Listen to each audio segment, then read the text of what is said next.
Hello everybody, this is DeanoGTO, and today we're looking at the Cromwell B.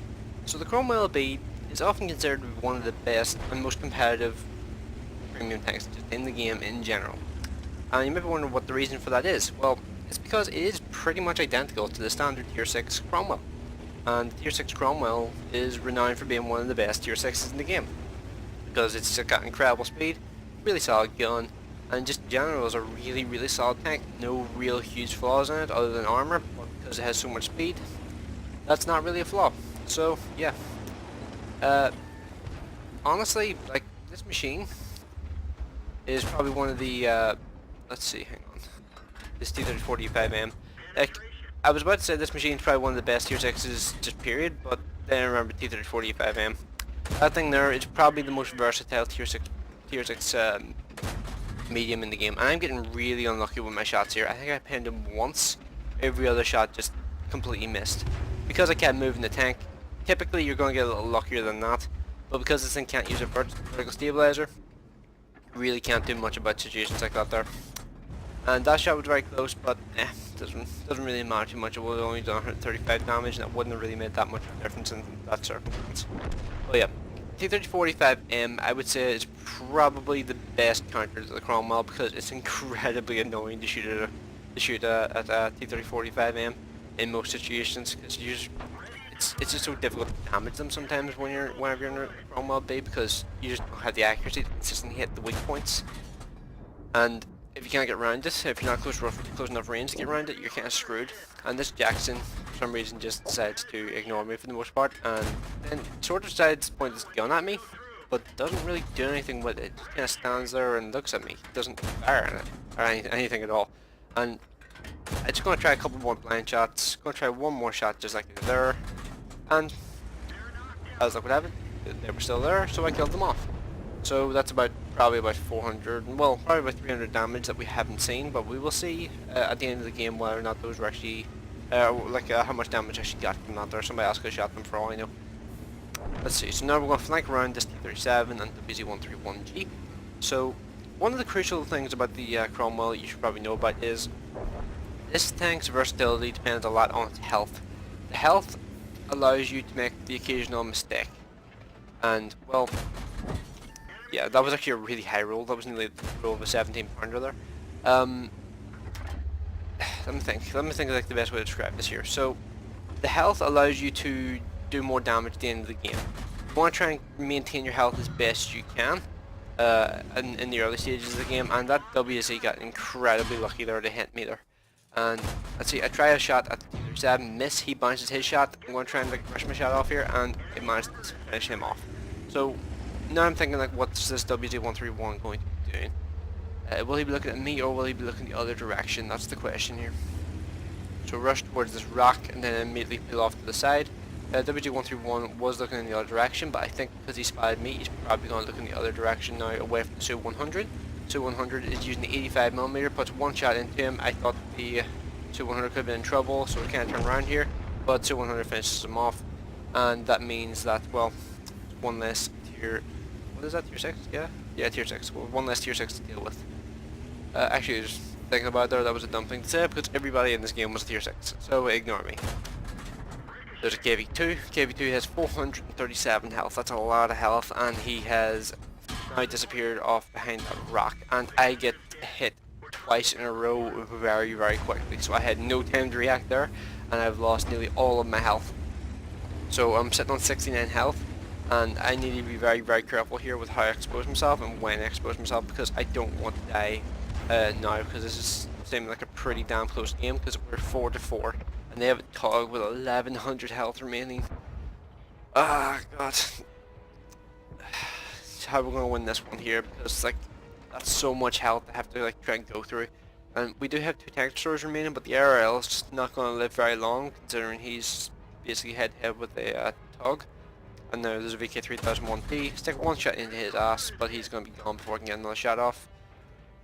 So let's see, so it's a VK3001D and Tug 2 versus the RL. The RL is not going to live very much longer.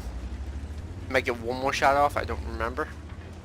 Let's see, do we find out? He gets one more shot off and leaves the Tug on by 200 health.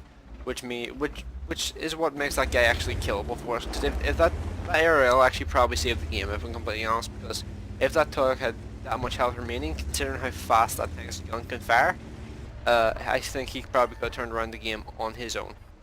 And now here's this Churchill 7. Churchill 7 hasn't initially noticed I am here. Takes a little too long to react, so I get to finish him off there. So that leaves him on very, very low health.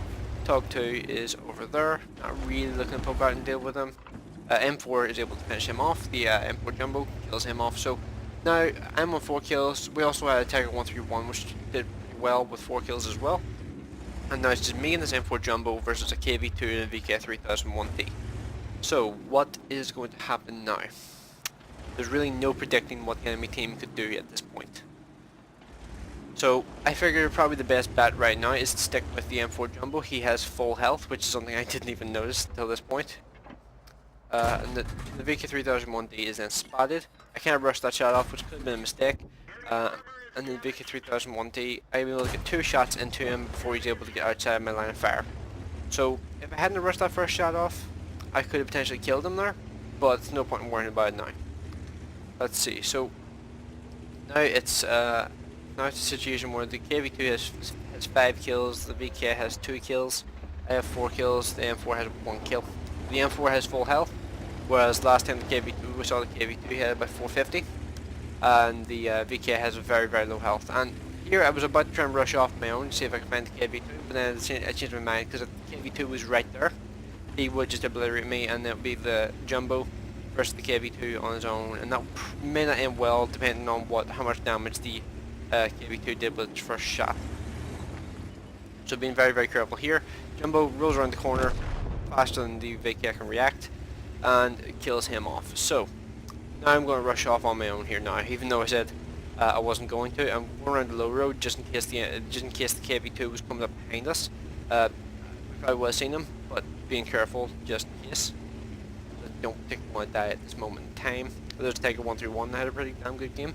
And let's see, I'm going to rush up around here. Didn't spot anything to my right, so no, I'm worrying about over there.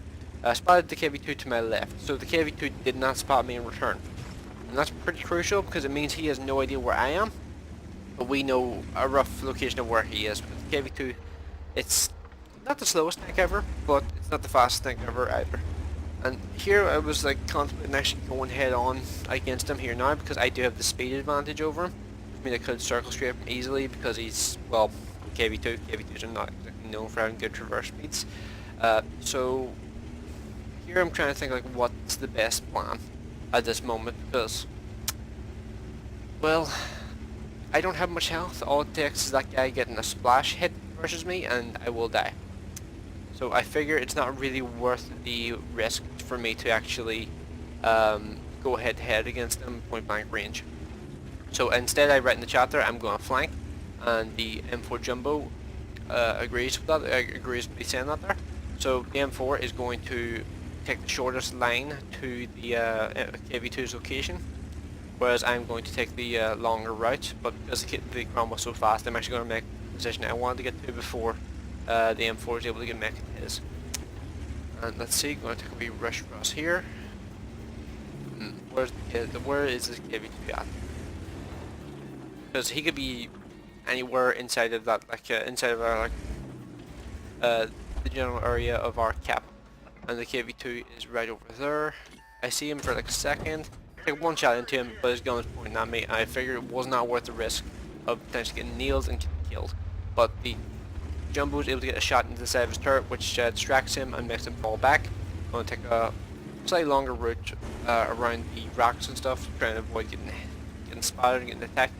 KV2 is looking my direction, but I have not closed the distance. I tried to go here to try a proxy spot, but it's a little too far away. So now I pretty much just have to wait for the M4 Jumbo to close the distance, and this guy is screwed because, well, this is the issue with long reload vehicles that are not that quick. Because he couldn't just roll towards me, kill me, and then turn around and deal with the M4 Jumbo, because his reload probably was still been going while he was trying to kill me. Or like after he killed me, his reload would have still been going by the time the M4 got to him. he was screwed. He really could not do anything. If he had the 107, chances are he could have killed me. And I got really lucky there to set him on fire. Thought I was going to kill him, but got a little disappointed there because he actually managed to put that immediately, and that's the game over. So yeah, 1500 damage that we saw, which is double the health of my tank, which is pretty nice. And yeah, that was a pretty damn solid game. So let's go on to the stats of this particular match. Right, so now we're on to the post-game stats. So there was no actual like epic medals of any sort in that game. There was no high caliber, no Confederate, no nothing like that. I did get first class mastery though, and that's pretty much it. But 1100 base XP nonetheless. 36,867 credits made without any deductions. So yeah, let's go on to the team scores. So this is actually a pretty interesting game in regards to the team scores because both teams' top 3 players did over 1000 damage and they had a pretty damn good damage spread between us. And it's not too often you really see this in tier 6 in tier 6 games, because typically what you do see, you'll see like one player that does like 2800 damage or something, and then you will see like all the other players have done less than 1000. That's typically what you see. So this is a pretty rare game in that regard. And also I just noticed like as I'm recording this here, my clock just hit 1337. Ignore that. So let's see. So I feel kind of bad for that KV2 because he had a really damn solid game. 2000 damage done, 5 kills. But it's kind of unfortunate for him that he was on the enemy team versus like 2 players that actually kind of coordinated. Unlike what the enemy team did in regards to the 3001D and the KV and the KV2 himself, they didn't really coordinate. What they did is they kind of went their own separate ways, and they kind of got isolated and destroyed for the most part, because where the 3001D went, there was no way for the KV2 to support him, and if we had run into the KV2, there was pretty much no way for the 3001D to support the KV2 if we did go after the KV2. So yeah, because they did that, we were able to divide and conquer, and that meant that we were able to just take them out one by one, and that meant the KV2 had no support whenever it came to that standoff at the end, which made him very, very easy to get rid of. So yeah, and also credit to that Ariel V39, because, well, without him doing that damage to that Tug, I think that game probably would have been a loss, because we wouldn't have been able to kill the Tug fast enough to be able to kill the 3001D and the other vehicles, because the Tug's health is just such an obstacle sometimes that you really can't deal with it, and its gun's so fast firing that if it catches you out, you're screwed. So yeah, let's see, anything else we really need to mention? Not really, so let's go on to the detailed report. So 32 shots fired, 20 direct hits, 15 penetrations. That's a pretty terrible ratio, but I was just firing continuously in this game because, well, the ammo's cheap in this tank. Or at least I thought it was cheap. I'm just looking, there's 8,600 credits for a resupply. Jeez. About half my damage was done from over 300 meters. 230 damage blocked by armor, which is pretty rare to see. And 700 damage with my assistance, with 19,500 credits made from that particular match. So, let's see. Anything else I really need to say about the Cromwell B? Well, out of curiosity, this is my question here. What do you guys think of these vehicles that are basically reskins of standard vehicles from the tech tree? Like, Wargaming doesn't do this too often. They do this pretty rarely, if I'm completely honest.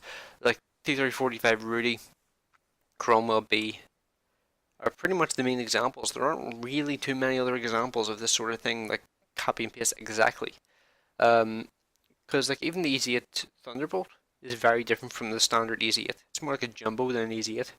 So it's pretty rare that Wargaming actually does this here, but I'm curious to know what you guys actually think of them doing this sort of thing, because, well, with the introduction of like potentially a second French heavy line, we don't know what the future holds in regards to like what those vehicles will be like. For all we know, they could be very, very similar to the MX M449 we currently have.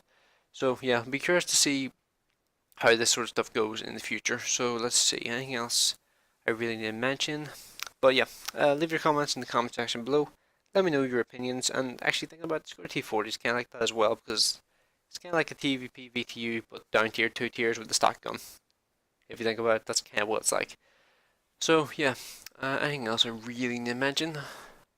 Actually, yeah, let me know in the comment section if you notice any difference in the audio quality, because I am on campus in university now, I want to know if there's any real difference in the audio quality and stuff like that. So yeah, thanks for watching. Leave your comments in the comment section below, and I will see you in the next one.